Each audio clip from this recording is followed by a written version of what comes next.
So I happen to be in Delhi and क्योंकि मैं दिल्ली में हूँ तो कपिल जी से मिली एंड हम लोग बातें कर रहे हैं, तो वो कुछ बातें मुझे इंटरेस्टिंग लगी तो मुझे लगा कि इसे रिकॉर्ड कर लूँ। या यू कैन कंटिन्यू।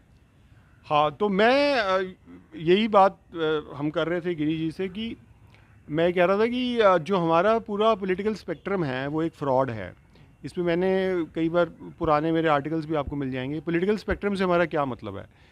ये जो पॉलिटिकल स्पेक्ट्रम से मतलब है जो आपका पूरा पॉलिटिकल लैंडस्केप है, जिसमें अलग अलग पार्टियां हैं, अलग अलग सो कॉल्ड आइडियोलॉजीज़ हैं, जिनको हम कई नामों से जानते हैं। जैसे हम कहते हैं लेफ़्ट विंग और राइट विंग। मेनली ये दो यूज़ होती हैं, लेफ़्ट विंग और राइट विंग। लेफ़्ट विंग से हमारा मतलब होता है जो कम्युनिस्ट पार्टियां हैं, सोशलिस्ट पार्टियां हैं।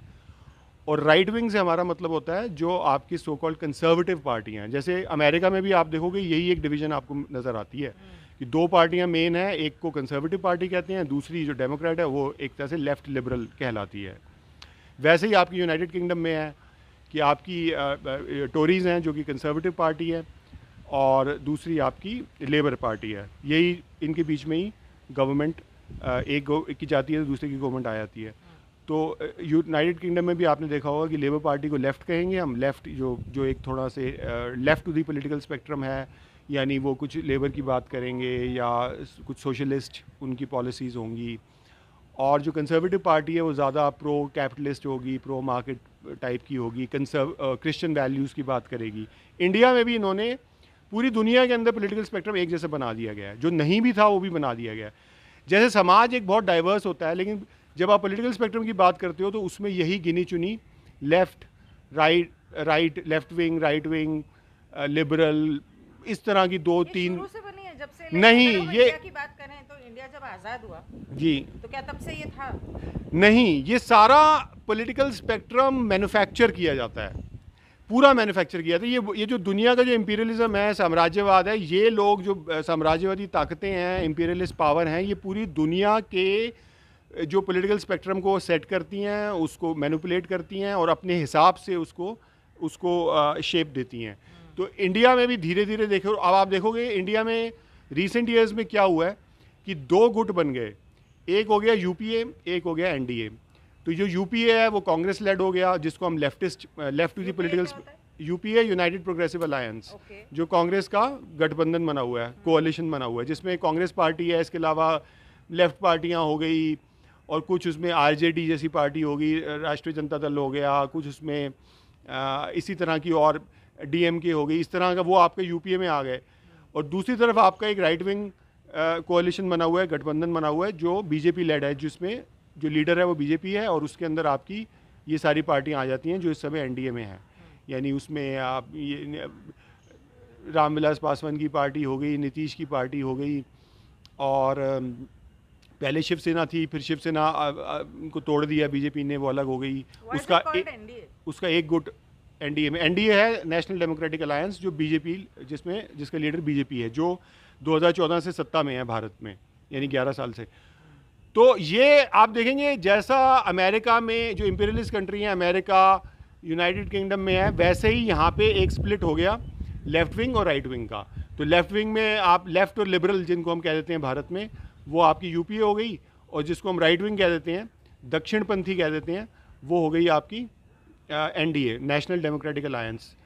तो जो अब इस समय सत्ता में है, और उससे पहले जो सत्ता में थी 10 साल, 2004 से लेकर 2014 तक, वो आपकी यूपीए गवर्नमेंट थी। तो दो गवर्नमेंट जो आई यूपीए की, जिसमें प्रधानमंत्री था मनमोहन सिंह, और वो आपकी यूपीए की गवर्नमेंट थी जो कोalition गवर्नमेंट, और अब 10 साल से आपकी एनडीए की गवर्नमेंट है।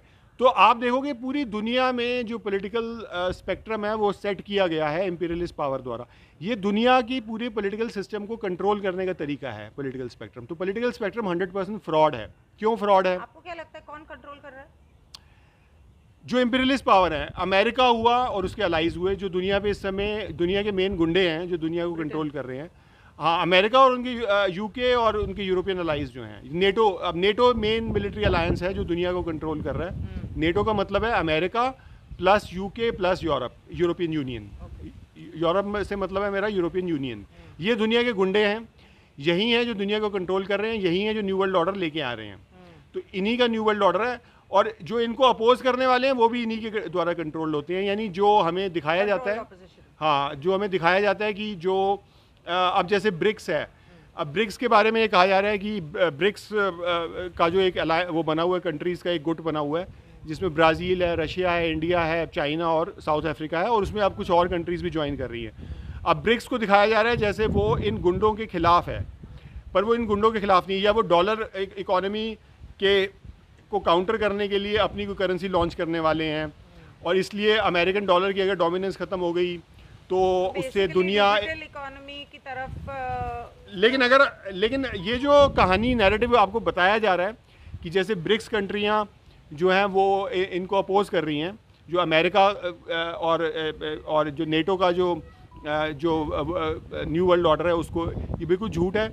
आप देखेंगे कि जो ब्रिक्स कंट्री है वो सारी इनके साथ मिली हुई हैं, चाहे वो ब्राज़ील हो, चाहे वो रशिया हो, चाहे वो इंडिया, चाइना, साउथ अफ्रीका, वही पॉलिसीज़ इन कंट्रीज़ में इम्प्लीमेंट हो रही है न्यू वर्ल्ड ऑर्डर की, जो एक्चुअल जो ये चाहते हैं, अमेरिका चाहता है या यूके चाहता है। तो ब्रिक्स के अंदर, बल्कि ब्रिक्स तो मैं कह रहा हूँ कि ऐसी कंट्रीज है जहाँ पे सबसे ज़्यादा न्यू वर्ल्ड ऑर्डर की पॉलिसी सबसे पहले इम्प्लीमेंट हो रही हैं और सबसे ज़्यादा इम्प्लीमेंट हो रही हैं। आप किसी भी कंट्री को देख लो, इंडिया देख लो, इंडिया में आपने देखा कि सबसे पहले डिजिटल आइडेंटिटी का प्रोजेक्ट इम्प्लीमेंट होना स्टार्ट हुआ 2008 से, और 2009 में अथॉरिटी बन चुकी थी जो नंदन निलेकनी जिसको लीड कर रहा था, जो यूनिक आइडेंटिफिकेशन अथॉरिटी बनाई गई। तो सबसे पहले इंडिया के अंदर ये डिजिटल आईडी जो है इम्प्लीमेंट हुई पूरी पॉपुलेशन के लिए, और इस समय आप देख लो आधार, जो कि सुप्रीम कोर्ट कहता है कि लीगल भी नहीं है, जो कि लीगल भी नहीं था, और बाद में इन्होंने कानून बनाया, जो कानून अथॉरिटी पहले बना दी, इस सारे प्रोजेक्ट को इम्प्लीमेंट कर दिया गया, और उसके बाद 2016 में डिजिटल आईडी का कानून इन्होंने बनाया जो पार्लियामेंट से पास कराया गया। और बनाने के बाद भी ये कानून मैं कहता हूँ कि संविधान के खिलाफ है, क्योंकि हर एक चीज़ आज आपने इन्होंने एक तरह से गैर कानूनी तरीके से और गैर संवैधानिक तरीके से इन्होंने आधार से जोड़ दिए, आधार से लिंक कर दिए। कोई भी सर्विस आपको चाहिए, कुछ भी आपको चाहिए, तो ऑब्वियसली ये आपके जो कॉन्स्टिट्यूशनल राइट्स हैं, संवैधानिक अधिकारों के खिलाफ जाता है। लेकिन हाँ, बिल्कुल नहीं है, क्योंकि जो आपकी न्यायपालिका है, जो आपकी जुडिशरी, इसके खिलाफ कुछ नहीं कर सकती। सुप्रीम कोर्ट की कोई औकात नहीं कि वो इसके खिलाफ कुछ कर दे। तो इसी से आप साबित हो रहा है कि ये न्यू वर्ल्ड ऑर्डर का जो प्रोजेक्ट था डिजिटल आईडी का, वो इंडिया में इम्प्लीमेंट किया गया, पूरे अनकॉन्स्टिट्यूशनली किया गया, और इसके खिलाफ कोई आपकी न्यायपालिका भी कुछ नहीं कर सकती, सुप्रीम कोर्ट भी कुछ नहीं कर सकता। तो इससे क्या यही साबित होता है, और सारी गवर्नमेंट्स कर रही हैं। यानी यूपीए का ये प्रोजेक्ट था, आपको याद होगा, और जो नंदन निलेकनी था वो इवन कांग्रेस भी उसने ज्वाइन कर रखी थी, उसने एक इलेक्शन भी लड़ा था बेंगलोर से, जो वो हार गया था। तो लेकिन बाद में, और ये जो उस समय जो मोदी था, जो अभी प्रधानमंत्री नहीं बना था, वो इसको अपोज करता था, इसके खिलाफ बयानबाजी करता था कि आधार जो है वो, और उसके बाद इसने आधार को ही इम्प्लीमेंट किया, और आज आधार को ही ये दिखा रहा है जैसे एक बहुत बड़ी इसकी अपनी अचीवमेंट है, जबकि सारी पॉलिसीज़ ये पुरानी थी। तो चाहे वो यूपीए की गवर्नमेंट हो, जो कोalition गवर्नमेंट थी, और चाहे वो एनडीओ की हो, दोनों का जो एजेंडा है वो सेम है, सेम एजेंडा इम्प्लीमेंट किया जा रहा है, अंदर से मिले हुए सारे। और उसमें कम्युनिस्ट पार्टियां भी आ जाती हैं, उसके अंदर सो कॉल्ड राइट विंग हो, लेफ्ट विंग हो, लिबरल हो। अब जैसे कांग्रेस को लिबरल पार्टी कहा जाता है, तो एक लिबरल उसका एक बना हुआ है वो इमेज, तो वो भी एग्जैक्टली वही कर रही है। इसके अलावा आपने देखा कि जो न्यू वर्ल्ड ऑर्डर का प्रोजेक्ट जैसे इम्प्लीमेंट होना तेज़ हुआ बहुत 2020 से, जब कोरोना फ्रॉड इम्प्लीमेंट किया गया, तो आपने देखा कि सबका एजेंडा सेम था, सभी पार्टियों का। अलग अलग पार्टियों की गवर्नमेंट थी, अलग अलग जगहों पे, अलग अलग स्टेट्स में, चाहे वो महाराष्ट्र में अलग गवर्नमेंट थी, कांग्रेस और शिवसेना और एनसीपी का कोalition था। राजस्थान में उस समय अशोक गहलोत, जो कांग्रेस का गवर्नमेंट रूल कर रही थी। केरल के अंदर कम्युनिस्ट पार्टियां थी, और तमिलनाडु में डीएमके थी। ये आपके आंध्र प्रदेश के अंदर जो आपकी जगन रेड्डी की पार्टी थी। तो सभी पार्टियां सेम एजेंडा इंप्लीमेंट कर रही थी, किसी ने अपोज नहीं किया। तो कोई छोटी से छोटी आप पॉलिटिकल पार्टी मुझे बता दो जो इस एजेंडा के खिलाफ हो। तो इससे क्या साबित हुआ? इससे ये साबित हुआ कि सभी पार्टियों का एजेंडा सेम है, एग्जैक्टली सेम है। लेकिन जो आपको टेलीविजन पे दिखाया जा रहा है, न्यूज़पेपर में और मीडिया में, तो उसमें जो ड्रामा चल रहा है, जो थिएटर चल रहा है, उसमें दिखाया जा रहा है जैसे ये पार्टियां एक दूसरे को अपोज कर रही हैं, लेकिन सभी पार्टियां सेम एजेंडा को इंप्लीमेंट कर रही है। इसलिए मैं कहता हूं कि जो पॉलिटिकल स्पेक्ट्रम है, पॉलिटिकल स्पेक्ट्रम का मतलब होता है ये जो आइडियोलॉजी का स्पेक्ट्रम है, ये लेफ्ट विंग हो गया, जो आपके कम्युनिस्ट और सोशलिस्ट हो गए, और ये राइट विंग हो गया दक्षिणपंथी, यानी ये वामपंथी, ये दक्षिणपंथी, और उसके बीच में लिबरल और तरह तरह की और पार्टियाँ। कोई रीजनल पार्टी है, कोई शिवसेना टाइप की, कोई आरजेडी टाइप की जनता दल है जो जिसका रीजनल एक प्रोफाइल है, कोई समाजवादी पार्टी है, कोई बीएसपी है जो दलितों के अधिकार की बात करती है। इवन दलितों के अधिकार की जो बात करने वाली पार्टियां हैं जो कहती हैं कि हम अंबेडकर की आइडियोलॉजी पे चलते हैं और हम संविधान को मानते हैं जिसने हमें अधिकार दिए और हमें उससे बचाया, जातिवाद से बचाया, वगैरह वगैरह। तो ये भी आपको मिलेंगे। जो अंबेडकर की पार्टियां हैं या पेरियार को फॉलो करने वाली पार्टियां हैं, ये भी सेम एजेंडा को इम्प्लीमेंट कर रही हैं। इनके पास भी स्पाइन नहीं है, ये भी अपोज नहीं कर रही एजेंडा को। There's a big question mark हाँ. on Ambedkar and RSS and all these organizations and people जिन्होंने आज़ादी, सो कॉल्ड आज़ादी जो हमें मिली भी नहीं है उस टाइम पे जो कुछ भी किया, जैसे अंबेडकर ने वो शायद कॉन्स्टिट्यूशनल राइट्स वगैरह सब क्या लिखा था, है ना। तो उसके बारे में भी मैंने बहुत कुछ सुना है। हाँ. लेकिन उसके बारे में ठीक है, डिटेल में फिर कभी बात करेंगे। ये जब पुराने हम लोग सुना करते थे तो यूनियंस वगैरह बहुत होते थे, कई सालों से तो गायब ही हो गए। 70 के बाद कभी सुना ही नहीं है। हाँ, तो आपने 2 पॉइंट छेड़े, मैं दोनों को पे थोड़ा सा बोल देता हूँ। आपने यूनियंस की, ट्रेड यूनियंस की बात की, इसकी हम 1 मिनट में बात करते हैं। इससे पहले आपने अंबेडकर की बात की, आरएसएस की बात की, और जो पूरा एक इंडिया में पॉलिटिकल स्पेक्ट्रम में ये भी पार्टियां हैं जिसमें बीएसपी आ जाती है, बहुजन समाज पार्टी आ जाती है, और आपकी दलितों की और जो पार्टियां हैं।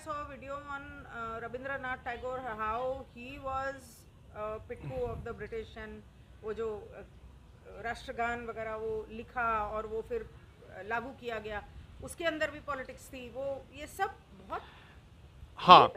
तो मैंने जैसे आपको बताया कि पॉलिटिकल स्पेक्ट्रम पूरी तरह से इंपीरियलिस्ट पावर सेट करती हैं, उसको शेप करती हैं अपनी ज़रूरत के मुताबिक, और फिर उसको वो मैनिपुलेट कर पाती हैं। यानी आइडियोलॉजीज़ भी वो आइडियोलॉजीज़ नहीं है जो हमारी इंडिजिनस कोई आइडियोलॉजीज़ हैं जो हमें बताई जाती हैं कि चाहे वो लेफ़्ट विंग हो, चाहे वो राइट विंग हो, चाहे वो अभी राइट विंग जिसको हम कहते हैं पॉलिटिकल स्पेक्ट्रम में, राइट विंग क्रिश्चियन वैल्यूज़ वाली पार्टियां हैं। अब आप सोचो, क्रिश्चियन तो वो हैं जो हिंदुओं को कन्वर्ट करके क्रिश्चियन बनाते हैं, तो ये जो हिंदुत्व वाले अपने आप को राइट विंग क्यों कहते हैं? सोचो। और ये भी सोचो कि ये जो हिंदुत्व वाले राइट विंग वाले हैं ये कंजर्वेटिव पार्टी यूनियन के भी मेंबर बने हुए हैं। आपको ये बात पता होनी चाहिए।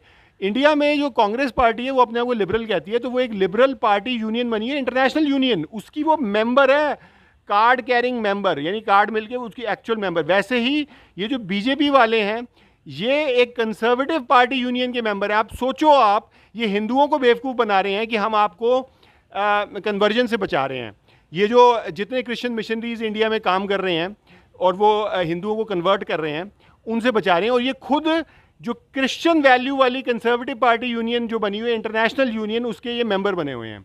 ये सारी वो चाहे वो अपने आप को उस पार्टी का, ये जो यूनियन बनी हुई है इसको, ये 2016 में मेंबर बने थे और इसको खुद एडवर्टाइज़ किया था अपने ट्विटर अकाउंट पे इसने, राम माधव ने, जो आरएसएस का मेंबर है, कि BJP has become a member, BJP इस कंजर्वेटिव पार्टी जो इंटरनेशनल जो यूनियन बनी है उसकी मेंबर बन गई है। उसको कहते वैसे डेमोक्रेटिक है, कंजर्वेटिव वर्ड यूज़ नहीं करते, पर अगर आप उसकी प्रोफाइल पढ़ोगे तो आपको पता चल जाएगा वो सारी कंजर्वेटिव क्रिश्चियन वैल्यूज़ वाली जो पार्टी हैं, जिसमें रिपब्लिकन पार्टी भी आ जाती है, जिसमें आपकी यूके की जो टोरीज़ हैं, कंजर्वेटिव पार्टी भी उसमें आ जाती है, तो उसके ये मेंबर बने हुए हैं। अब आप सोचिए हिंदुओं को कैसे बेवकूफ़ बना रहे हैं कि हम क्रिश्चियनिटी का जो अग्रेसिव वो है रूप, जिसमें ये कन्वर्ट करते हैं हिंदुओं को, उनसे हम लड़ रहे हैं नॉर्थ ईस्ट में और भारत की और स्टेट्स में, और दूसरी तरफ ये कंजर्वेटिव पार्टी जो क्रिश्चियन वैल्यूज़ के ऊपर आधारित है उस पूरी यूनियन के मेंबर बने हुए हैं। तो ये कितनी बड़ी फ्रॉड है ये पूरा आरएसएस संघ परिवार, ये पूरे ये दे आर टोटली फ्रॉड। ये चाहे वो विश्व हिंदू परिषद हो, चाहे वो आरएसएस हो, चाहे वो बीजेपी हो, they are complete total frauds. ये आपको पूरे देश को बर्बाद करने में तुले हुए हैं। दूसरा, मैं आपको अंबेडकर और पेरियार की लेगेसी के बारे में मैं बात करूं। भारत में पूरा political spectrum imperialist power control करती हैं, चाहे वो पेरियार और अंबेडकर के फॉलोअर हों, चाहे वो आपके राइट विंग दक्षिणपंथी हों, चाहे वो वामपंथी हों। और इसका सबूत क्या है? इसका सबूत आपको 5 साल में मिल गया होगा।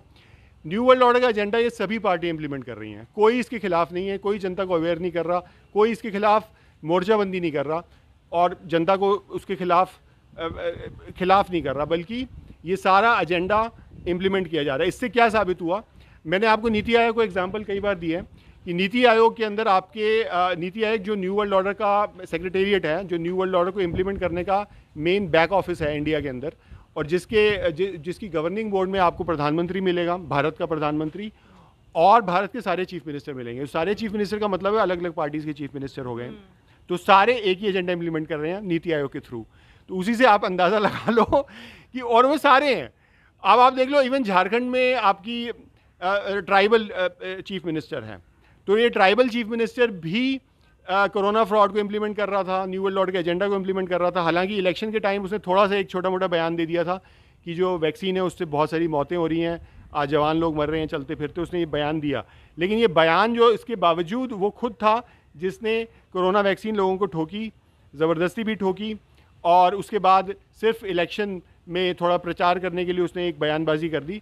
अदरवाइज़ आप चाहे कोई भी इंडिया के अंदर पार्टी ले लो, चाहे वो आदिवासियों के इंटरेस्ट को प्रोटेक्ट करने के रूप में अपने आप को दिखाती हो, या दलितों के, चाहे वो लेफ्ट विंग हो, राइट विंग हो, सोशलिस्ट हो, उसका कोई भी प्रोफाइल हो, कोई भी आइडियोलॉजी हो, वो केवल और केवल साम्राज्यवादी ताकतों के आदेश पर न्यू वर्ल्ड ऑर्डर को इम्प्लीमेंट करने का काम कर रही है। तो मैं ये कहता हूँ कि भारत में आज़ादी से पहले भी अंग्रेज़ इस पूरे पॉलिटिकल स्पेक्ट्रम को शेप कर रहे थे।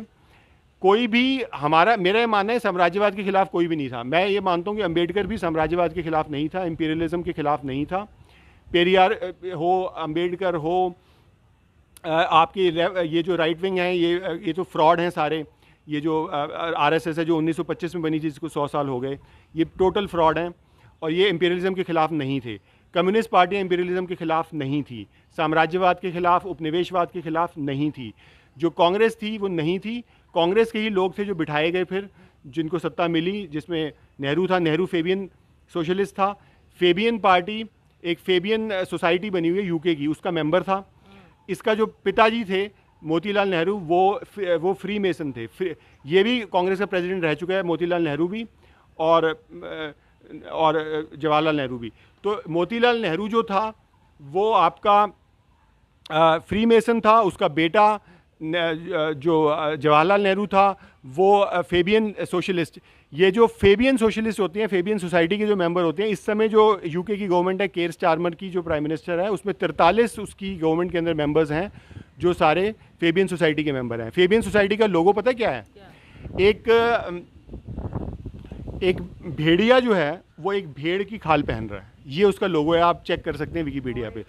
भेड़िया भेड़ की खाल पहन रहा है, ये इनका लोगो है, और ये न्यू वर्ल्ड ऑर्डर के लिए काम करने वाले लोग हैं। तो जो आपका पहला प्रधानमंत्री था जवाहरलाल नेहरू, ये खुद न्यू वर्ल्ड ऑर्डर के लिए काम करने वाला आदमी था, ये इन्हीं का आदमी था। ये जो आपकी सिटी ऑफ लंदन है, जो सबसे बड़ा एक क्रिमिनल गैंग है, 3 क्रिमिनल गैंग हैं दुनिया में जो इन कॉन्सर्ट काम करते हैं। एक आपका वेटिकन है, दूसरा आपका वेटिकन सिटी जिसको कहते हैं, दूसरा आपका सिटी ऑफ लंदन है, और तीसरा आपका वाशिंगटन है, वाशिंगटन डीसी। तो ये तीनों कॉन्सर्ट में काम करते हैं। ये जो जवाहरलाल नेहरू भी था, ये भी मेंबर था फेबियन सोसाइटी का। तो फेबियन सोसाइटी के बारे में आप पढ़ो विकिपीडिया पे जाके, आपको पता चलेगा। ये लंदन स्कूल ऑफ इकोनॉमिक्स भी फेबियन सोसाइटी का ही है। जितने आपके सो कॉल्ड, जिसको हम लेफ्टिस्ट या कम्युनिस्ट या सोशलिस्ट आइडियोलॉजी मानते हैं, वो सब फेबियन सोशलिस्ट हैं। इनका काम है ये पूरी दुनिया में न्यू वर्ल्ड ऑर्डर को इम्प्लीमेंट करने पे काम कर रहे हैं, और कई सालों से कर रहे हैं। और दूसरी बात कि ये जो सोशलिज्म की हम बात करते हैं, ये बेसिकली सोशलिज्म नहीं है, ये स्टेटिज्म है। जिसको आप कम्युनिज्म समझते हो या सोशलिज्म सभी, ये स्टेटिज्म है। स्टेटिज्म का मतलब होता है स्टेट ही सबसे ऊपर होगी, और इंसान के जो अपने राइट्स हैं, या उनके कल्चरल राइट्स हैं, उनके कलेक्टिव राइट्स हैं, इंडिविजुअल राइट्स हैं, उनकी कोई वैल्यू नहीं है। तो ये स्टेटिज्म है, और स्टेटिज्म ही न्यू वर्ल्ड ऑर्डर है, क्योंकि अल्टीमेटली ये दुनिया में एक वर्ल्ड स्टेट बनाना चाहते हैं, पूरी वर्ल्ड गवर्नमेंट बनाना चाहते हैं, और पूरी दुनिया के सारे राइट्स को सब्जुगेट करना चाहते हैं। जो इंसानों के इंडिविजुअल राइट्स हैं, उनके कल्चरल राइट्स हैं, उन सबको ये सब्जुगेट करके ख़त्म करने देना चाहते हैं। यानी इंडिविजुअल राइट भी आपके नहीं रहेंगे, कलेक्टिव राइट्स भी नहीं रहेंगे। जो आपके नेचुरल राइट्स हैं, जो प्रकृति से आपको मिले हैं, कुदरत से या भगवान से, गॉड से आपको मिले हैं ना, वो सारे राइट्स ख़त्म करने का काम चल रहा है। गवर्नमेंट में पढ़े लिखे इतने सारे IAS ऑफिसर्स, लॉयर्स, मतलब होते हैं, हाँ, ये इस तरह के लोग, हाँ, वो काफी पढ़े लिखे होते हैं, हाँ, उन लोगों को सब कुछ पता है, हाँ, वो कुछ बोलते ही नहीं इसके खिलाफ, कुछ कोई किसी को जगा ही नहीं रहा है। कोई किसी को नहीं जगा रहा। इंडिया पूरा कंट्रोल्ड है। इंडिया जो है वो आज से कंट्रोल नहीं है, खुद 500। नहीं जाग रहे, किसी को जगा भी नहीं रहे। इंडिया कंप्लीटली एक उपनिवेश है, एक कॉलोनी है जो वर्ल्ड इंपीरियलिज्म की। और यही वजह है कि इंडिया के जो लोग हैं पूरी दुनिया में, उनका रोल क्या है, इंडिया में भी और इंडिया से बाहर भी, इंडियन डायस्पोरा की भी मैं बात कर रहा हूँ, उनका केवल यही रोल है कि न्यू वर्ल्ड ऑर्डर को इम्प्लीमेंट करना, बिना सवाल किए, बिना कोई क्वेश्चन किए। तो इंडिया में आपको मिलेगा सारी पूरी चाहे वो गवर्नमेंट सेक्टर हो, चाहे वो प्राइवेट सेक्टर हो, चाहे वो आपकी आईटी इंडस्ट्री हो, बैंकिंग इंडस्ट्री हो, सब लोग न्यू वर्ल्ड ऑर्डर इंप्लीमेंट करने का काम कर रहे हैं। चाहे वो मिडिल क्लास हो, चाहे वो सर्विस क्लास हो, जो काम करने वाले हैं, सब न्यू वर्ल्ड ऑर्डर इंप्लीमेंट करने के। तो इंडिया के अंदर अवेयर करने वाले हैं नहीं। इंडिया तो 500 साल से गुलाम है। और ये मेरा ये मानना है कि इंडिया में कोई इंडिपेंडेंस मूवमेंट भी नहीं हुई थी। ये इंडिपेंडेंस मूवमेंट के बारे में जो कुछ भी हमें कहानियाँ सुनाई गई हैं, सब झूठी कहानियाँ हैं। और अगर आप आज की मिडिल क्लास देख लो, उनको कुछ भी नहीं पता, टोटली अनअवेयर हैं, उनको कुछ नहीं पता कि न्यू वर्ल्ड ऑर्डर इंप्लीमेंट हो रहा है।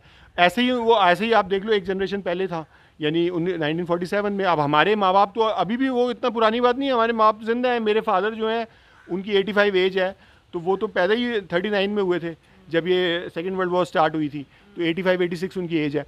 तो अब जो पार्टीशन हो गया, ये किसने कराया? अंग्रेज़ों ने कराया। और इसमें सारी पार्टियां सहयोग कर रही थी, चाहे सिर्फ मुस्लिम लीग नहीं है, कांग्रेस उसमें सहयोग कर रही थी, ये जो तथाकथित हिंदू राइट विंग है ये भी उसमें सहयोग कर रही थी, क्योंकि इनका तो विचार ये था एक बहुत ही डोमिनेंट कि अलग हो जाए तो अच्छी बात है। तो ये पार्टीशन क्यों होने दिया गया? अगर यहाँ पे देशभक्त लोग होते तो ये देश बटा क्यों? इस लाइन पे, जिस लाइन पे अंग्रेज़ों ने बांटा, तो अंग्रेज़ अपना पर्पस यहाँ सॉल्व करके गए जब उन्होंने ये बंटवारा कराया 1947 में पंजाब का और बंगाल का प्राइमरीली, और जिसमें इसमें पता नहीं millions of people were killed. उसमें पता नहीं कितने कुछ मिलियन लोग मारे गए, लोग, औरतों के रेप किए गए, बच्चों को मारा गया, और इतना भयानक एक पार्टीशन करा के गए, और इसमें ये सारी पार्टियां सहयोग कर रही थी। तो इससे आप अंदाज़ा लगा लो कि इंडिया में एक्चुअल में कोई फ्रीडम मूवमेंट हुई नहीं, ये सब झूठ आपको सुनाया जा रहा है, कहानियाँ। और इंपीरियलिज्म के खिलाफ कोई भी नहीं था, ना अंबेडकर था, ना नेहरू था, ना गांधी था। ये इंपीरियलिज्म के खिलाफ नहीं थे, बल्कि इंपीरियलिज्म के साथ इन्होंने समझौते किए हुए थे। और यही वजह है कि जब ये छोड़ के गए और ये दो कंट्रियाँ बना गए, इंडिया और पाकिस्तान, डोमिनियन दो बना के गए, तो इनमें अपने पिट्ठू बिठा के गए। उधर भी पाकिस्तान साइड में भी जो इनका डोमिनियन था, वहाँ भी इनके पिट्ठू थे, और इंडिया में भी। और इनके आगे का बिहेवियर भी देख लो, पाकिस्तान ने भी समझौता किया अमेरिका से, 50s में ही कर लिया था इन्होंने मिलिट्री अलायंस कुछ। और इंडिया में भी आप देख लो, इनका जो बंदा बिठा के गए ये नेहरू को, ये इनका अपना आदमी था। तो ये सारे, अब ये विवेकानंद के बारे में बता दूं, जैसे क्योंकि मैं फ्री मेसन्स की, अब मैं मोतीलाल नेहरू की बात की, विवेकानंद फ्री मेसन था, इसको बहुत पूछते हैं ये लोग, ये जो राइट विंग वाले हैं। तो ये सारे फ्री मेसन है। ये जो हिंदुइज्म नाम का इन्होंने बना रखा है ना, ये शोरशा, ये हिंदुइज्म भी सारा ये इन्होंने ही कंट्रोल किया हुआ था, थियोसॉफिकल सोसाइटी। हाँ, तो ये आपको आज देख लो आप, जितने तथाकथित हिंदुओं के जितने ये लीडर हैं, चाहे हिंदुओं का कोई भी सेक्ट हो, ये सब न्यू वर्ल्ड ऑर्डर के लिए काम करने वाले हैं सारे। तो कोई इवन शंकराचार्यों में इतनी हिम्मत नहीं है कि वो न्यू वर्ल्ड ऑर्डर के खिलाफ बोल दें खुलकर, और ये हिंदुओं को ये कहें, प्रेरित करें कि वो लड़ें इनसे। लड़ने को कोई नहीं कह रहा। अगर हिंदुओं के अंदर जान है, हिम्मत है, और ये क्षत्रियता है, अगर ये क्षत्रिय धर्म अपना निभाना, तो ये लड़ते क्यों नहीं है? लड़ नहीं रहे। लड़ते तो है ही नहीं, इंडिया वाले कभी नहीं लड़ते, ये शस्त्र उठाते ही नहीं है, ये किसी चीज़ से नहीं लड़ते, ये सिर्फ गुलामी करते हैं, और ये 500 साल से गुलामी कर रहे हैं। अच्छा, तो अहिंसा पूरा के नाम पर बेसिकली न्यू वर्ल्ड ऑर्डर को सपोर्ट किया जा रहा है, और इसीलिए शस्त्र उठाए नहीं जा रहे। ये हम बापू के देश में हम अहिंसा मानते हैं। मैं कह रहा हूँ सारी आइडियोलॉजीज यहाँ पे फ्रॉड है। इंटेग्रल ह्यूमैनिज्म की आइडियोलॉजी कहा गया। एक ये था, दीनदयाल उपाध्याय नाम का जनसंघ का लीडर था, जिसकी सुना है उसकी डेथ हो गई थी, या उसको मर्डर कर दिया था, व्हाटएवर। ये इसने, अगर आप विकिपीडिया पे जाएं और पढ़ें, तो लिखा हुआ है कि इंटेग्रल ह्यूमैनिज्म की आइडियोलॉजी इसने प्रचारित की, इसने उसका प्रतिपादन किया, इसने दीनदयाल उपाध्याय ने, जो जनसंघ का लीडर था। इंटेग्रल ह्यूमैनिज्म के बारे में आप पढ़ें तो ये पूरी आज न्यू वर्ल्ड ऑर्डर के कॉन्टेक्स्ट में अगर आप पढ़ें तो ये न्यू वर्ल्ड ऑर्डर वालों ने इसको अडॉप्ट किया हुआ है। इवन पोप भी इसकी बात कर रहा है। अब अगर पोप का वेटिकन का और आरएसएस का क्या संबंध है? ये एक ही बिस्तर में घुसे हुए हैं, ये एक ही बिस्तर में घुसे हुए हैं, और 5 साल से आपको ये बिल्कुल जाहिर हो गया होगा कि हाँ, इवन इंटेग्रल ह्यूमैनिज्म की जो आइडियोलॉजी है ये भी न्यू वर्ल्ड ऑर्डर की आइडियोलॉजी है। कम्युनिस्ट जो अपने आप को कहते हैं, जैसे मैंने आपको बताया, वो कम्युनिज्म नहीं है, वो समाज को नहीं लेके वो पावर देना चाहते, वो बेसिकली स्टेटिज्म है 100%। तो वो भी 100% न्यू वर्ल्ड ऑर्डर को इम्प्लीमेंट कर रहे हैं। और कांग्रेस की आपने देख ही लिया, वो न्यू वर्ल्ड ऑर्डर के सारे प्रोजेक्ट उन्होंने इम्प्लीमेंट किए, 10 साल वो रहे 2004 से 2014 तक। तो न्यू वर्ल्ड ऑर्डर आधार उन्होंने इम्प्लीमेंट किया, PHFI वो लेके आए, अमेरिकन डीप स्टेट की एजेंट था ये मनमोहन सिंह भी और ये भी नरेंद्र मोदी भी, ये दोनों अमेरिकन डीप स्टेट की एजेंट है। इन्हीं को यही डिसाइड कर रहे हैं कि कौन प्रधानमंत्री बनेगा, कौन लोग सत्ता में आएंगे। ये American deep state new world order का जो क्रिमिनल गैंग है वो डिसाइड कर रहा है कि भारत में सत्ता में कौन बैठेगा।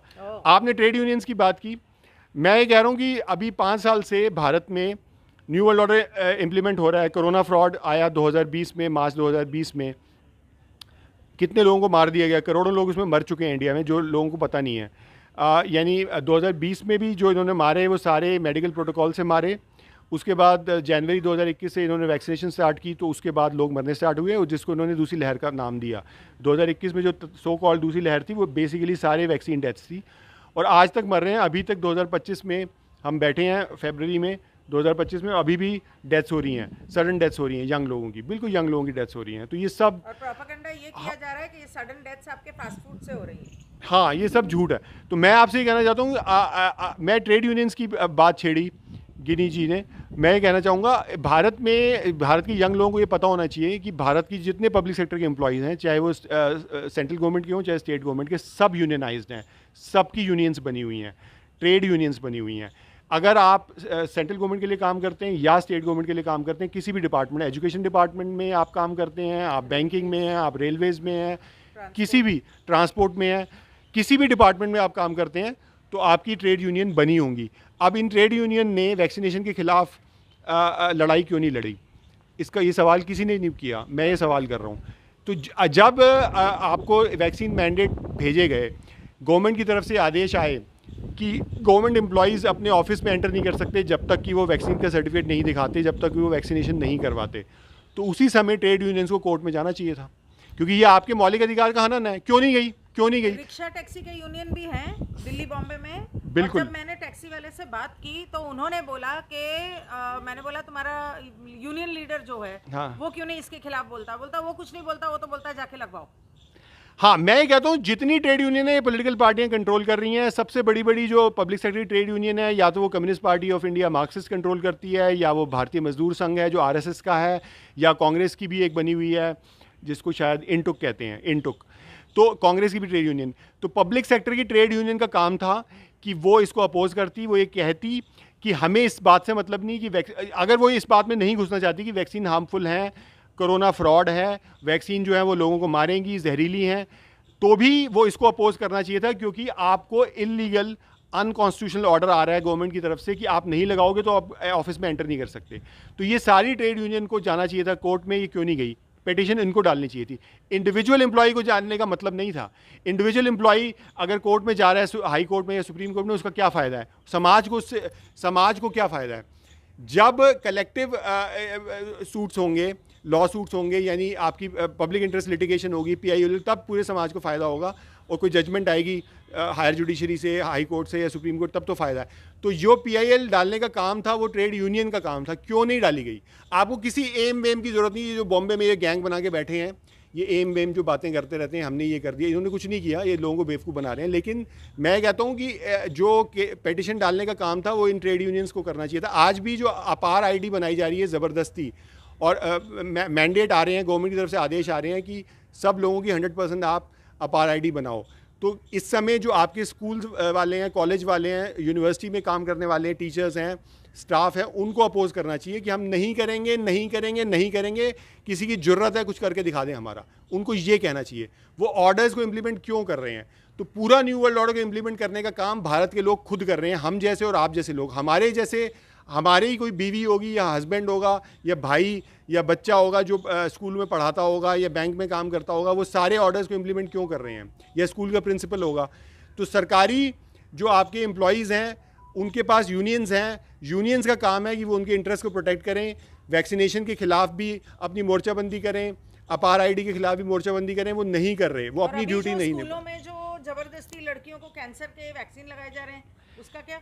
सभी, ना सिर्फ कैंसर के, टीडी के, स्कूल के भी तो यूनियंस होंगे ना। टेटनस डीटीपी के इंजेक्शन लग रहे हैं अनिवार्य, उसमें जो ऑर्डर्स आ रहे हैं उनमें साफ लिखा हुआ है 100% वैक्सीनेशन होनी चाहिए। सभी में ये हो रहा था, जब कोरोना के टाइम ये ऑर्डर्स आ रहे थे गवर्नमेंट की तरफ से, उसमें लिखा होता है 100% वैक्सीनेशन डॉग विसल है। आप सिग्नल दे रहे हो, संकेत दे रहे हो कि हमें सबको ठोकनी है, और अगर आप नहीं मानोगे जो स्टाफ के लोग हैं, ये ना तो स्कूलों में बच्चों को जो बिना माँ बाप की इजाजत के दिए जा रहा है, बिल्कुल, तो न, किसी भी कॉलेज, सभी चाहे वो गवर्नमेंट कॉलेजेस हों, यूनिवर्सिटीज़ हों, स्कूल्स हों, उनका भी पूरा राइट है इसको रिफ्यूज़ करने का, वो नहीं कर रहे। इवन प्राइवेट कॉलेजेस का पूरा राइट है वो रिफ्यूज़ करें, नहीं कर रहे। सभी को रिफ्यूज़ करना चाहिए। और जो ये सब इलीगल काम हो रहे हैं, अनलॉफुल और अनकॉन्स्टिट्यूशनल हो रहे हैं, ये गैर कानूनी और गैर संवैधानिक हो रहे हैं, ये सब आपको अपोज करना चाहिए, आपकी ड्यूटी है। जो लोग भी गवर्नमेंट एम्प्लॉयज़ हैं उनका काम है ये इनको अपोज करना, वो नहीं कर रहे हैं, और इसलिए वो इस क्राइम के अंदर शामिल हैं। अगर आज इस देश में न्याय व्यवस्था कोई हो और इनका प्रोसिक्यूशन हो, तो ये सारे को प्रोसिक्यूट किया जाएगा, चाहे वो चपड़ासी हो स्कूल का, कोई स्टाफ मेंबर हो या टीचर हो या प्रिंसिपल हो या उसकी मैनेजमेंट कमेटी हो, सबको प्रोसिक्यूट किया जाना चाहिए जो ये इलीगल काम करने का कर रहे हैं। कोई सारे जो स्कूल हैं, किसी को कोई अपने आप को हेल्थ सेंटर बनाने की ज़रूरत नहीं है। ये आपका काम ही नहीं है कि आप बच्चों को कोई दवाई दो या टीका लगाओ, ये आपका काम नहीं है, ना किसी स्कूल का, कॉलेज का, यूनिवर्सिटी का नहीं है। आपको रिफ्यूज़ करना चाहिए। आप अपनी यूनियन से बात करो, उन हरामजादों से बात करो जो यूनियन के लीडर बन के बैठे हैं, और उनसे कहो कि अपोज करो इसके खिलाफ, चाहे तुम्हें कोर्ट में जाना पड़े, इसको अपोज करो और साफ रिफ्यूज़ करो कि हम ये काम नहीं करेंगे। ये होना चाहिए आपकी। अब मैं इसीलिए कहना चाहता हूँ, ये यूनियन भी सारी ये पॉलिटिकल पार्टियां कंट्रोल करती हैं, इस वजह से ये भी कंट्रोल्ड हुई हैं। हमारे लोकल लीडर हैं, ग्राम पंचायत के लीडर हैं, उन्होंने भी जनता को अवेयर करने का काम नहीं किया। क्यों नहीं किया? इसका मतलब क्या है? इसका मतलब ये है कि पूरा पॉलिटिकल स्पेक्ट्रम जो है आपका कंट्रोल्ड है, जो पूरा ये एक तरह से एक ऐसा पिरामिड सिस्टम है, जो ऊपर से जो ऑर्डर आ रहा है वो नीचे ट्रैवल कर रहा है, और नीचे तक के जो लोकल लीडर हैं उनमें भी इतनी हिम्मत नहीं है कि वो इस एजेंडा को अपोज कर सके। तो पूरे न्यू वर्ल्ड ऑर्डर के एजेंडा को अपोज करने की ज़रूरत है, और गांव-गांव में हमें ग्राम सभा की बैठकें करनी चाहिए, और ग्राम सभा की बैठकों में न्यू वर्ल्ड ऑर्डर के एजेंडा को रिजेक्ट करना चाहिए लिखित रूप में, और गवर्नमेंट को ऑर्डर भेजने चाहिए। रेजोल्यूशन पास करो। ग्राम सभा जनसभाएं हैं, लोगों को पता नहीं ग्राम सभा क्या होती है। ग्राम सभा को संवैधानिक अधिकार मिले हुए हैं। भारत में जो 73rd अमेंडमेंट हुआ था उसमें ग्राम सभा का जिक्र है। हमारे जितने पंचायती राज कानून अलग अलग स्टेट्स में बने हैं, सब में ग्राम सभा है, उनके पास राइट्स हैं। और ग्राम सभा और ग्राम पंचायत में फ़र्क है। ग्राम सभा होती है जनसभा। अगर आपकी 18 साल की उम्र है, आप वोटिंग एज है, तो आप ग्राम सभा के मेंबर हो।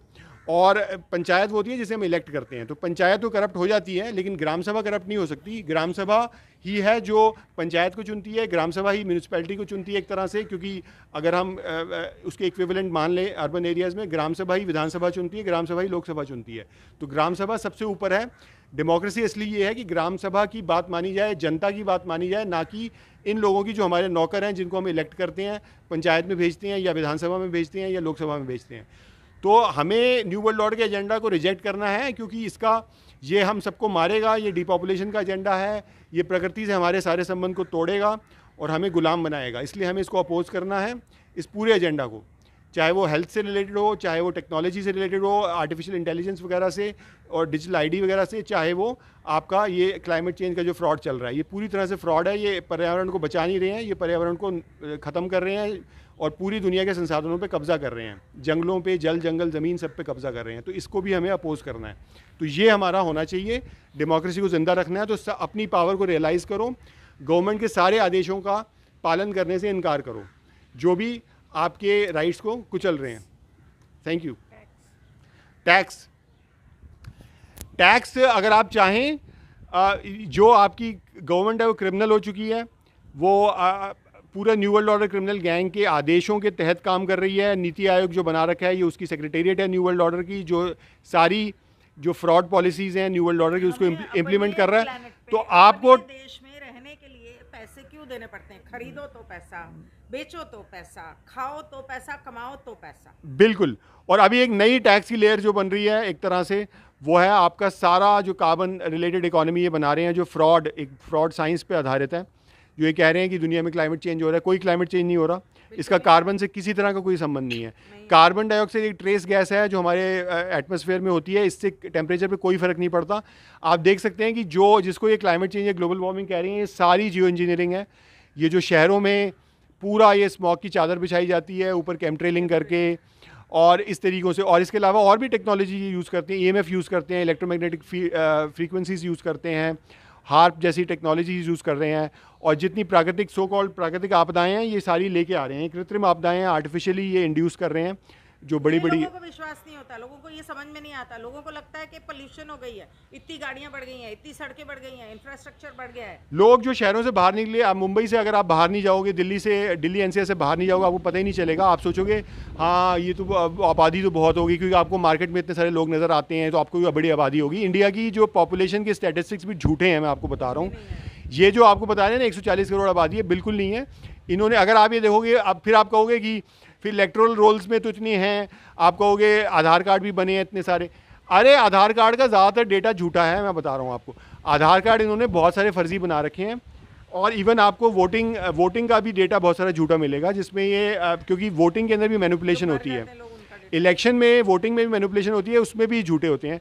मैं आपसे कहना चाहता हूँ आबादी इंडिया की नहीं है, बल्कि आबादी इंडिया की कम हो रही है।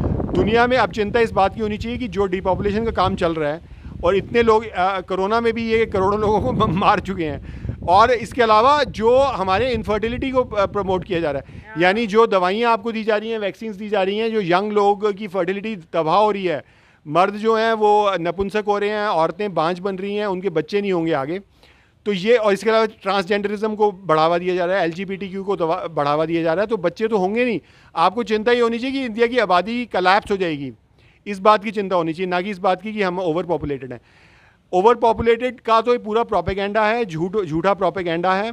और हमारे पास सारे रिसोर्सेज हैं, खाने की कोई कमी नहीं है, प्राकृतिक संसाधनों की कोई कमी नहीं है, सब लोगों को अच्छा मिल सकता है, अच्छा रोटी कपड़ा मकान मिल सकता है, सारी बेसिक ज़रूरतें आपकी पूरी हो सकती हैं। बिल्कुल झूठा प्रोपेगेंडा है ओवर पॉपुलेशन का। और ओवर पॉपुलेशन को अगर आप मानते हैं तो फिर आप इनकी सारी बातों को मानोगे, जो पूरा यूजेनिक्स और डिपॉपुलेशन का एजेंडा उसको भी आप मानोगे, और आप खुद अपने आप को जितनी ये पॉलिसीज़ हैं, चाहे वो इनफर्टिलिटी प्रमोट कर रहे हैं, तो आप उसको फिर मानोगे। इसलिए आप इन चीज़ों को समझें कि जो ओवर पॉपुलेशन का प्रोपेगेंडा है ये बिल्कुल झूठा है, जो क्लाइमेट चेंज से जुड़ा हुआ है। तो ये क्लाइमेट चेंज के एजेंडा के तहत दुनिया की पूरी आबादी को कंट्रोल करना चाहते हैं, इवन डिपॉपुलेशन करना चाहते हैं, जो हो रही है इंडिया में, ऑलरेडी हो रही है। इतने लोग मारे जा रहे हैं, यंग लोग आप सोचो मर रहे हैं। इसी से आप अंदाज़ा लगा लो कि डिपॉपुलेशन का काम चल रहा है इंडिया में। इतने यंग लोगों को हार्ट अटैक्स, सो कॉल्ड, ये हार्ट अटैक्स नहीं है, ये सारी जो उनको गलत चीज़ें दी गई हैं, वैक्सीन वगैरह, उनसे ये मौतें हो रही हैं, ये हार्ट अटैक्स नहीं है। हार्ट तो हमेशा सभी का बंद होता है, आप मर जाओगे तो आपका हार्ट चलना बंद हो जाएगा। आजकल खबरें आ रही हैं न्यूज़पेपर्स में, हृदय गति रुक गई तो मर गए। कौन सा आदमी है जो मरता है उसकी हृदय गति रुकती नहीं है? तो ये हार्ट अटैक हो, ये ब्रेन स्ट्रोक भी प्रोपेगेंडा मैं बता रहा हूँ, जो बहुत हो रहे हैं ये जो ब्रेन स्ट्रोक्स हैं। लेकिन मेरा ये मानना है, लेकिन मैंने तो वैक्सीन भी नहीं लेकिन मैं आपको मानता हूँ कि आपके केस में शायद ये मिस डायग्नोस, बहुत सारे केसेस में हमारे डॉक्टर्स गलत डायग्नोस करके उनको ब्रेन स्ट्रोक बता रहे हैं। और ताकि उनको, ये बेसिकली इनका जो मंशा है वो ये है कि हमें ये दिखाना है कि जैसे सो कॉल्ड हार्ट अटैक से, ब्रेन स्ट्रोक से, ये तो होते आए हैं हमेशा से, और ये सिर्फ वैक्सीनेटेड लोगों की प्रॉब्लम नहीं है, ये दिखाना इनका उद्देश्य है। अचानक बढ़ क्यों गए? लेकिन मैं आपसे कहना चाहता हूँ, जो ब्रेन स्ट्रोक्स हैं प्राइमरीली ये वैक्सीनेशन, जो सडन डेथ्स हैं ना, चाहे वो ब्रेन स्ट्रोक से हो, हार्ट अटैक से हो, ये ज़्यादातर वैक्सीनेशन वगैरह से हो रही हैं। जो नॉन वैक्सीनेटेड लोग हैं उसमें ये प्रोपेगेंडा कर रहे हैं कि नॉन वैक्सीनेटेड लोगों को प्राइमरीली कोई प्रॉब्लम नहीं आ रही है। मैं आपसे कहना चाहता हूँ ज़्यादातर कोई प्रॉब्लम नहीं आ रही है। अगर आपके केस में उन्होंने डायग्नोस किया है तो मुझे उस डायग्नोसिस पे भी शक है। I have very serious doubts. जो आपके केस में जो लोग नॉन वैक्सीनेटेड हैं उनके केस में जो डायग्नोसिस हैं, वो डायग्नोसिस जो हैं वो गड़बड़ हो सकते हैं, मैं ये कहना चाह रहा हूँ। मुझे मेरे MRI, मेरे क्या होता है एंजियोग्राफी, CT स्कैन, किसी का भी रिपोर्ट मुझे नहीं दिया गया। मुझे सीरियस डाउट है कि मेरे पास डॉक्यूमेंट्स हाथ में आ ही नहीं रहे हैं। मैं आपसे ये कहना चाहता हूँ कि आज के टाइम में जो आपकी मेन स्ट्रीम मेडिकल साइंस, जो आपके भारत में डॉक्टर्स हैं, एलोपैथिक डॉक्टर्स हैं, हॉस्पिटल्स, इनके डायग्नोसिस पे आप विश्वास ना करें। मैं सभी भारतवासियों को कहूँगा कि आप अवॉइड करें पूरी एलोपैथी को, हॉस्पिटलाइज होने को अवॉइड करें और अपना इलाज खुद करना सीखें, वरना आप मारे जाओगे। क्योंकि आज के टाइम में डॉक्टर्स इस पूरे क्रिमिनल ऑपरेशन में शामिल हैं पिछले 5 साल से। इनको पूरी तरह से, जितनी आपकी मेडिकल काउंसिल्स हैं, इन सबको कंट्रोल किया गया है। इन्होंने 2020 में आईसीएमआर ने इनको सारे सर्कुलर भेजे जो ये कोरोना से रिलेटेड जो कोविड प्रोटोकॉल वगैरह, इन्होंने 2020 से लोगों को मारने का काम किया है। हॉस्पिटल्स में भी जो कोविड प्रोटोकॉल इन्होंने लागू किए, जिसमें रेमडेसिविर जैसे इंजेक्शन दिए गए और लोगों को वेंटिलेटर पर रखा गया, ये सब लोगों को मारने का काम किया। इसलिए इनके डायग्नोसिस पे हम विश्वास नहीं कर सकते आज भी, क्योंकि आज भी ये उसी क्रिमिनल ऑपरेशन को आगे बढ़ा रहे हैं, नए नए सो कॉल्ड नए वायरसेस की बातें कर रहे हैं। तो इसलिए मैं इनके डायग्नोसिस पे विश्वास नहीं करता और मैं कहता हूँ कि भारत के लोगों को भी नहीं करना चाहिए। ये बहुत सारे डायग्नोसिस जो कर रहे हैं ये झूठे हैं। इसके अलावा जो एपिडेमियोलॉजी आपकी है, सो कॉल्ड जो ये कह रहे हैं ना प्रोजेक्शंस कि इंडिया में ये बीमारी अब बढ़ रही है, वो बीमारी बढ़ रही है, ये कैंसर की अब बातें कर रहे हैं। अब कैंसर भी वैक्सीनेशन के बाद कैंसर बढ़े हैं पूरी दुनिया में, सभी दुनिया में। अब इसके आपको इवन पर ये रेडिएशन की वजह से भी तो हो सकता है। जैसे अभी ये लोग 6G लाने की बात कर रहे हैं, उससे पहले जो लाए थे 2020 में, उसका नतीजा है कि कैंसर बढ़ गया। ये रेडिएशन भी इसी एजेंडा का हिस्सा है ना। 5G वगैरह का जो रोल आउट हुआ है वो 2020 में पूरी दुनिया में एक साथ लागू हुआ। हाँ। उसी से आप अंदाज़ा लगा लो कि एक साथ सारी कंट्रियाँ 5G लागू कर रही हैं। और इसका कोरोना से संबंध भी है कि बहुत सारे लोग ये मानते हैं, और मैं भी इस बात में काफ़ी विश्वास करता हूँ कि जो फ्लू के सिम्टम्स होते हैं ये सारे 5G के रेडिएशन से भी होते हैं, जो सो कॉल्ड फ्लू के सिम्टम्स हैं। तो इसलिए जो लोगों को मन में ये सवाल उठता है कि 2020 में या 21 में सो कॉल्ड सेकेंड लहर में बहुत लोगों को ऑक्सीजन की कमी हो रही थी और वो हॉस्पिटलाइज हो रहे थे, तो वो सब क्यों हो रहा था?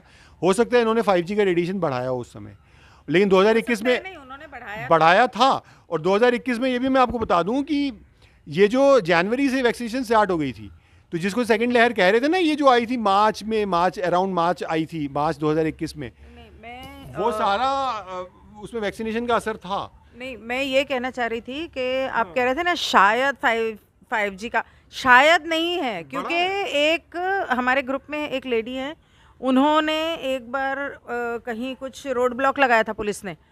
उन्होंने पुलिस को पूछा कि ये क्या तमाशा चल रहा है रोज़ का, तो पहले तो उन्होंने बताया नहीं 2-4 दिन, फिर एक दिन पुलिस वाले ने उनको बताया कि ये कर रहे हैं, कि मतलब कि उसको ऑन कर रहे हैं या उसकी फ्रीक्वेंसी को बढ़ा रहे हैं। ये हुआ है, तो पुलिस को भी पता है। नहीं, बिल्कुल हुआ है। और 5G का जो रोल आउट उन्होंने किया है वो उससे ये पूरा मैनिपुलेट कर सकते हैं लोगों की हेल्थ को बिगाड़ सकते हैं। ये सारी चीज़ें हो रही हैं। और अभी 6G के बारे में आपको क्या कहना है, जो अभी वो प्रचार कर रहे हैं कि वो लाने वाले हैं? 6G का मुझे नहीं पता, लेकिन मैं इतना जानता हूँ कि केवल जितने भी इलेक्ट्रोमैग्नेटिक फील्ड्स हैं ये डैमेज करती हैं। इवन 5G से पहले भी कर रही थी। इसलिए हमें बहुत ज़्यादा उसमें 5G या 6G में नहीं जाना चाहिए। मैं ये कहना चाहता हूँ कि 5G और 6G का जो प्राइमरी इनका जो पर्पस है वो है, ये मिलिट्री टेक्नोलॉजीज़ हैं सारी, और ये कुछ आपके इंटरनेट को स्पीड अप करने के लिए नहीं है। कहीं आप सोच रहे हो कि हमारा इंटरनेट स्पीड अप हो जाएगा, इसके लिए कर रहे हैं। ये सारा जो एजेंडा है फेशियल रिकग्निशन का, सर्वेलेंस का, और जो आपकी सर्वेलेंस करना चाहते हैं और डेटा पूरा आपका डेटा इकट्ठा करके आपके डेटा से आपको कंट्रोल करना चाहते हैं, ये वो एजेंडा है। तो ये आपको कंट्रोल का, आर्टिफिशियल इंटेलिजेंस को इम्प्लीमेंट करने का, मशीन लर्निंग को इम्प्लीमेंट करने का, ये वो एजेंडा है। ब्लॉकचेन को इम्प्लीमेंट करने का, ब्लॉकचेन टेक्नोलॉजी जो आपको गुलाम बनाएगी, जिसमें सारा आपका डेटा इकट्ठा किया जा रहा है। ब्लॉकचेन टेक्नोलॉजी पे पूरी इंडिया का, गवर्नमेंट ऑफ इंडिया का पॉलिसी पेपर है जो आपको नीति आयोग की वेबसाइट पे मिलेगा।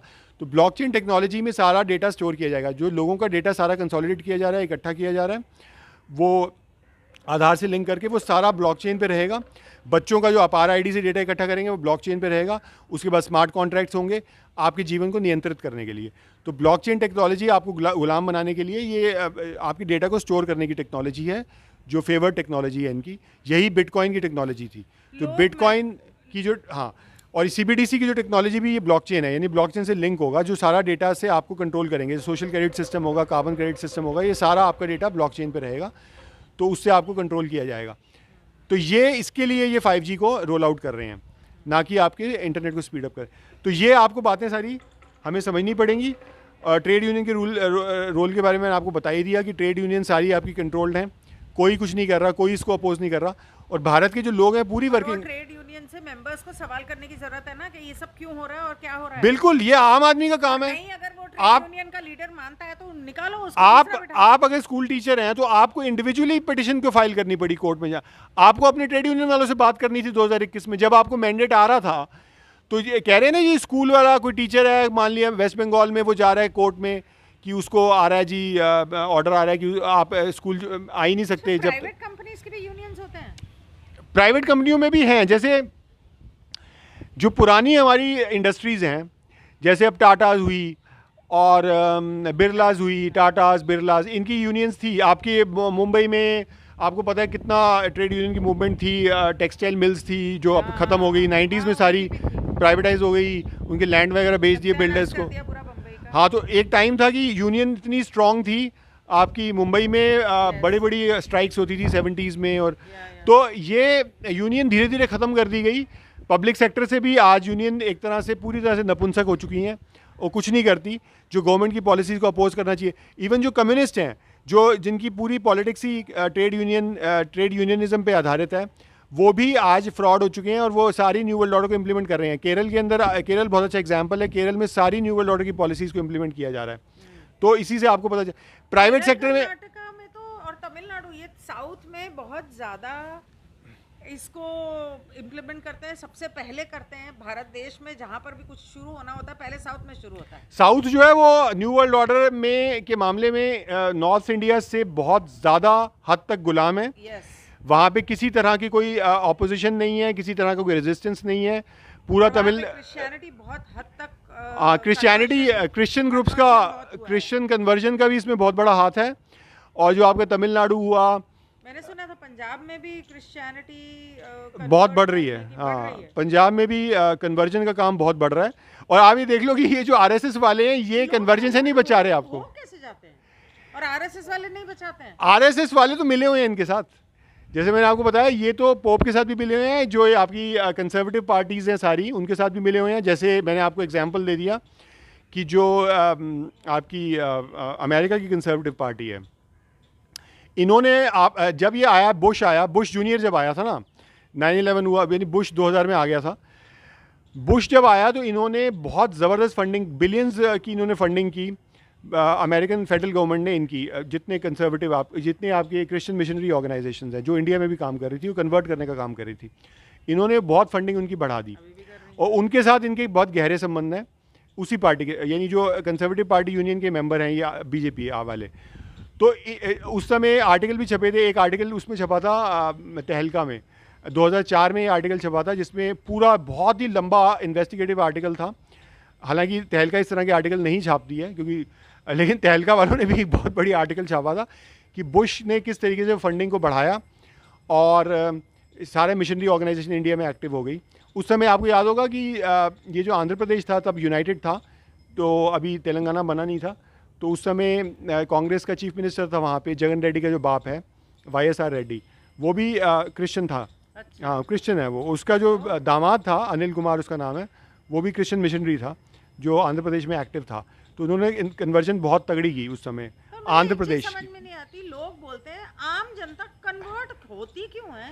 वैसे तो तुम बड़े अपने धर्म के लिए लड़ते हो, मेरा धर्म, और इतनी आसानी से कन्वर्ट हो जाते ये जो लोग हैं इंडिया में, ये आपने देखा पूरा समाज बटा हुआ है, इसको सब तोड़ पूरी तरह से बटा हुआ है, पूरी तरह से आपस में लड़ रहे हैं जातिवाद के नाम पे। और ये तो ये प्रोपेगेंडा, ये जो लेफ्ट लिबरल का प्रोपेगेंडा भी झूठा है और जो राइट विंग दक्षिणपंथियों का प्रोपेगेंडा भी झूठा है। इन्होंने आपने देख ही लिया 2014 से आरएसएस का राज है इंडिया पे। तो इन्होंने कोई आपको बचाने का काम नहीं किया, बल्कि हिंदुओं को मारने का काम किया। इन्होंने सबसे बड़ा नरसंहार किया हिंदुओं का, जो ये वैक्सीनेशन से किया है। इसके अलावा ये पूरा जो न्यू वर्ल्ड ऑर्डर का एजेंडा डीपॉपुलेशन रिलेटेड है, तो डीपॉपुलेशन को इम्प्लीमेंट करने का काम कर रहे हैं आरएसएस वाले। विश्व हिंदू परिषद, आरएसएस और जिनके जितने भी अनुषांगिक संगठन हैं, सारे पूरे संघ परिवार की मैं बात कर रहा हूँ, बीजेपी सबको मिला के, ये सब हिंदुओं को, ये सो कॉल्ड हिंदू जिसको कहते हैं अपने आप को, हिंदुओं को खुद नहीं पता हम कौन है, क्या है, हमारी सोच क्या है, हमारी क्या हमारा धर्म है, धर्म का इनको मतलब ही नहीं पता। ये रिलीजन को धर्म समझते हैं। अब रिलीजन कोई अलग कॉन्सेप्ट है जो क्रिश्चियनिटी के लिए इस्तेमाल होता था, अगर आप उसको पढ़ोगे तो आपको पता चलेगा। तो हिंदू, ये जो सो कॉल्ड हिंदू, इनको कुछ नहीं पता, ये सारा अंधभक्त होके आप देख रहे हो ये सारा न्यू वर्ल्ड ऑर्डर का एजेंडा इंप्लीमेंट करने का काम कर रहे हैं, और यही खुद मर रहे हैं, भेड़ों की तरह इनको मारा जा रहा है। उसी प्रकार से ये जो लेफ्ट लिबरल हैं सो कॉल्ड, ये भी झूठ बोल के पता नहीं क्या क्या नॉनसेंस इन्होंने नैरेटिव चलाए हैं जातिवाद रिलेटेड। और आप देख रहे हो ये जातिवाद रिलेटेड में इन्होंने धोखा दिया है पूरे दलितों को, और जो हमारे ये जो बहुजन समाज है, हमारे ये जो अपने आप को ओबीसी कहते हैं, या जो हमारे दलित हैं या आदिवासी, इनको धोखा देने का काम किया है इन्होंने, क्योंकि ये आज वही न्यू वर्ल्ड ऑर्डर का एजेंडा इंप्लीमेंट कर रहे हैं। उसके चाहे वो फेबियन सोसाइटी का एजेंडा हो, जो न्यू वर्ल्ड ऑर्डर का एजेंडा है, जो कम्युनिज्म के नाम पे इंडिया में इंप्लीमेंट किया जाता है, उनके चाहे वो दलित और पेरियार की सोच हो, यानी अम्बेडकर और पेरियार वाली सोच हो, ये इंपीरियलिज्म के खिलाफ नहीं। अगर ये होते तो ये आज इससे लड़ रहे होते ना न्यू वर्ल्ड ऑर्डर से। 5 साल में आपने देख लिया न्यू वर्ल्ड ऑर्डर से लड़ कोई नहीं रहा, अम्बेडकरवादी भी नहीं लड़ रहे। संविधान तो ख़त्म कर दिया, सस्पेंड हो गया जब इन्होंने लॉकडाउन लगाए मार्च 2020 में, तो संविधान तो आपका बचा ही नहीं। संविधान तो उसी समय ख़त्म हो गया ना, क्योंकि इन्होंने विश्व आदेश इनको आया, विश्व आदेश के तहत इन्होंने लॉकडाउन लगाए। एक झूठी बीमारी, कोई वायरस नहीं था, कोई बीमारी नहीं थी, इन्होंने पूरा देश बंद कर दिया। ट्रिलियंस ऑफ डॉलर के इन्होंने 2020 में ही जो वेल्थ ट्रांसफ़र हुआ, गरीबों से लूट कर अमीरों की तरफ जो पैसा गया वो कितना था। तो क्या कम्युनिस्ट पार्टियों ने, अगर कम्युनिस्ट पार्टियां मज़दूरों के हक़ में बात कर रही होती तो वो ये कहती कि ये पूरा कोरोना फ्रॉड है और आप इसको इम्प्लीमेंट नहीं कर सकते। उन्होंने नहीं किया। उनकी ट्रेड यूनियन इसके खिलाफ लड़ाई लड़ती, उनकी पार्टियां इसके खिलाफ लड़ाई लड़ती, वो विधानसभाओं को चलने ना देती, वो पार्लियामेंट को ना चलने देती, वो धरने करती, प्रदर्शन करती। उन्होंने कुछ नहीं किया, बल्कि उन्होंने उल्टा ये कहा कि जो मोदी है वो इतनी अच्छी तरीके से इम्प्लीमेंट नहीं कर रहा, अच्छी तरीके से इम्प्लीमेंट होना चाहिए, लॉकडाउन लगने चाहिए, वैक्सीनेशन को सपोर्ट कर रहे हैं। आपको कविता कृष्णन नाम की एक कम्युनिस्ट लीडर है, बिल्कुल फ्रॉड लीडर है, ये किसी कम्युनिस्ट पार्टी की पोलित ब्यूरो की मेंबर है। वो ये कह रही है कि वैक्सीनेशन के खिलाफ कुछ मत बोलो, एक लफ्ज़ कोई बोल दे वैक्सीनेशन के खिलाफ तो वो उसके ऊपर चढ़ दौड़ती है, उस पर अटैक करना शुरू कर देती है। जैसे प्रशांत भूषण ने कुछ वैक्सीनेशन के खिलाफ बोल दिया था 2021 में, उसने ट्वीट किया तो उसने उसके खिलाफ बोलना शुरू कर दिया प्रशांत भूषण की कि आप वैक्सीनेशन के खिलाफ मत बोलो, ये साइंटिफिक। सबसे पहले तो उसी को ठोको। तो ये कविता कृष्णन की मैं बात कर रहा हूँ जो केरल की कम्युनिस्ट लीडर है और एक कम्युनिस्ट पार्टी की पोलित ब्यूरो की मेंबर है। तो आप ये देख लो कि ये कम्युनिस्ट लोग हैं, ये पूरे एजेंडा को सपोर्ट कर रहे हैं। और ये जो आपका चीफ मिनिस्टर है केरल का, पिनाराई विजयन, ये अमेरिका गया तो वहाँ पे ये फाइज़र को इनवाइट करके आया है कि फाइज़र वाले आएँ और इन्वेस्ट करें केरल में, हम उनको ज़मीन भी देंगे और सारी फैसिलिटी देंगे। और आपका ये जो डीएमके का लीडर है स्टैलिन, इसका नाम ही स्टैलिन रखा हुआ है, तो इसके बाप ने किसी सोच के स्टैलिन नाम रखा होगा, जो कम्युनिस्ट लीडर था उसके नाम पे। तो ये जो स्टैलिन जो चीफ मिनिस्टर है डीएमके का तमिलनाडु में, ये तमिलनाडु में इसने इनैगोरेट किया अभी कुछ महीना, एक मेरे ख्याल से 8-10 महीना पहले, एस्ट्राजेनेका की एक्सपेंशन हो रहा है तमिलनाडु में। एस्ट्राजेनेका की वो कंपनी है जिसने कोविशील्ड वैक्सीन बनाई, जिससे करोड़ों लोग भारत में मारे गए, और वो उनका जो मेन सेंटर है, जो ग्लोबल सेंटर उनका बना हुआ है, वो तमिलनाडु में बना हुआ है और उसका एक्सपेंशन चल रहा है। वो अभी बहुत तगड़ा एक्सपेंशन कर रहे हैं क्योंकि इतना पैसा हराम का उन्होंने कमा लिया लोगों को मार के इंडिया में कोविशील्ड वैक्सीन से। तो अभी वो खूब सारा पैसा और निवेश कर रहे हैं अपनी जो फैसिलिटी को, जो तमिलनाडु में है, उसको एक्सपैंड करने में। तो उसका इनैगोरेशन भी ये इसने किया, स्टैलिन ने। तो वो भी आपका पूरा न्यू वर्ल्ड ऑर्डर को इम्प्लीमेंट करने वाला काम कर रहा है, जो पेरियार का फॉलोअर है डीएमके का। तो कोई भी आप पेरियर का फॉलोअर हो या अंबेडकर का फॉलोअर हो, वो सारे के सारे न्यू वर्ल्ड ऑर्डर इंप्लीमेंट कर रहे हैं, कोई इसके खिलाफ बोल नहीं रहा। रामविलास पासवान जो नेता था दलितों का, वो आपके मोदी की सरकार में बैठा हुआ था। मायावती जो दलितों की लीडर है, वो एक लफ्ज़ नहीं बोली आज तक न्यू वर्ल्ड ऑर्डर के खिलाफ। बामसेफ जैसे संगठन बने हुए हैं, वो भी दबे शब्दों में बात कर रहे हैं, वो भी न्यू वर्ल्ड ऑर्डर के खिलाफ खुलकर बात नहीं कर रहे। ना ही उन्होंने कोरोना के बारे में जो उनको काम करना चाहिए था उन्होंने किया है। तो बामसेफ की मीटिंग में भी मैं गया हूँ, लेकिन मुझे उनके यहाँ वो जुर्रत नज़र नहीं आई, वो जो नैतिक बल, जो एक साहस होना चाहिए, कहीं भी मुझे नज़र नहीं आया। तो इसका मतलब क्या हुआ कि न्यू वर्ल्ड ऑर्डर के साम्राज्यवाद के खिलाफ, जो असल साम्राज्यवादी हैं, जो पूरी दुनिया को गुलाम बना रहे हैं, उनके खिलाफ बोलने की हिम्मत किसी के पास नहीं है इंडिया में। तो इंडिया के लोग पक्के गुलाम हैं, पक्के गुलाम। Thank you, thanks. Thank you so much, and this was a candid conversation that I was having with Kapil Bajaj since I met him here. फिर मिलते हैं।